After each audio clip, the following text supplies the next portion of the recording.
ভোটের আর মাত্র কয়েকটা দিন বাকি, আর ঠিক তার আগেই রাজ্য জুড়ে নির্বাচন কমিশনের মাস্টার স্ট্রোক। বাইক বাহিনীর দাপট রুখতে এবার একেবারে সার্জিক্যাল স্ট্রাইক চালালো কমিশন।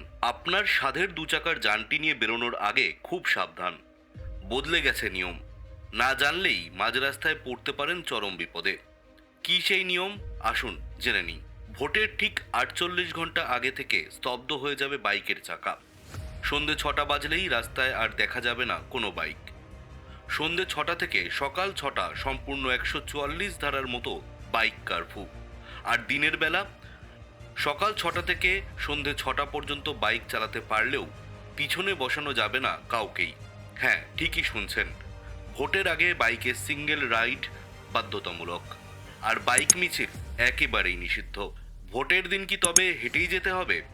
কমিশন বলছে সকাল 6টা থেকে সন্ধে 6টা পর্যন্ত আপনি বাইক বের করতে পারেন, তবে শর্ত একটাই, হয় আপনাকে ভোট দিতে যেতে হবে, আর নয়তো খুব জরুরি কোনো কাজ থাকতে হবে।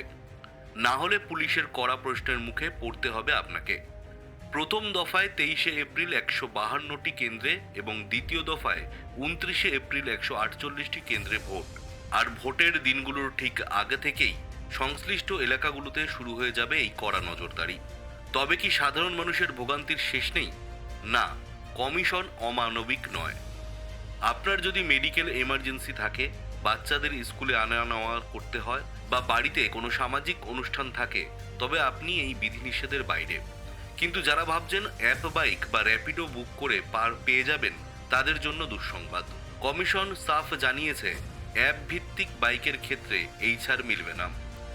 এবার প্রশ্ন হলো, যারা বাইক ছাড়া একদমই নিরুপায়, যাদের রুটি রুজি বা অত্যন্ত জরুরি কাজ আটকে আছে, তাদের জন্য রয়েছে একটি ব্রহ্মাস্ত্র। সোজা চলে যান আপনার স্থানীয় থানায়। পুলিশের কাছে আপনার সমস্যার কথা জানিয়ে একটি লিখিত অনুমতি বা স্পেশাল পাস সংগ্রহ করুন। ব্যাস, তাহলেই আপনি চিন্তামুক্ত। অবাধ, সুষ্ঠু ও শান্তিপূর্ণ নির্বাচনের স্বার্থে কমিশনের এই কড়া পদক্ষেপ। ভয়মুক্ত পরিবেশে ভোটদানের জন্যই এই বাইকবন্দি অভিযান। নিয়ম মানুন, সতর্ক থাকুন এবং নিজের ভোটাধিকার প্রয়োগ করুন। চোখ রাখুন আমাদের পরবর্তী আপডেটে।